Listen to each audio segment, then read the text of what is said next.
लोग बोलते हैं ये कांग्रेस, भाजपा और ये दूसरी छोटी रिचार्ज के पार्टी के लोग, अरे ओवैसी की पार्टी के अगर 4-5 जीत कर भी चले गए तो क्या कर सकेंगे?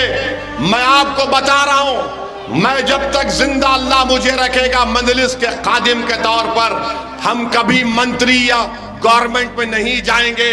हमको लड़ना है, आपके लिए लड़ना है, आपके इंसाफ दिलाना है, इन बच्चों के मुस्तकबिल को अच्छा करना है। और सुनो भाजपा, कांग्रेस और छोटी रिचार्ज वालों, तुमको चीफ मिनिस्टर बनना है, तुमको सत्ता की गुलामी चाहिए, मुझे किसी की गुलामी नहीं चाहिए, मुझे आजादी चाहिए। और ऐसी आजादी कि जब मेरा नुमाइंदा गुजरात की विधानसभा में जाएगा तो वो दिल में, आपके दिलों में जो छुपा हुई तकलीफ को बयान कर सके। सुन लो भाजपा, कांग्रेस आप वालों, तुमको सत्ता से और मुख्यमंत्री के ओहदों से लालच होगा, मुझे वो लालच नहीं है।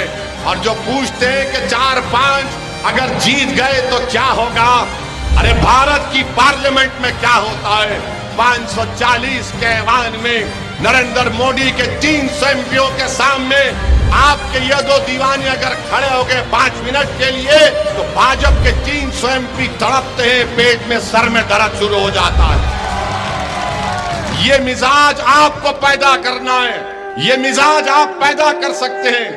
तादाद पर मत जाओ, अपनी इनफरादी ताकत पर भरोसा करो, अपने सियासी सोच पर एतमाद रखो। लोग बोलते तादाद तादाद, अरे इतने ज्यादा, अरे कुछ नहीं फर्क पड़ेगा। जब आप सच्चाई के रास्ते पर चलते हैं तो रब्बे करीम आपको कामयाब करेगा।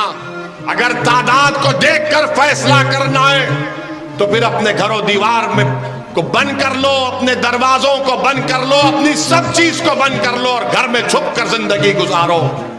अगर तादाद कोई माने नहीं रखती और कुदरत पर कामिल यकीन है तो अपनी सियासी सोच पर भरोसा रखो।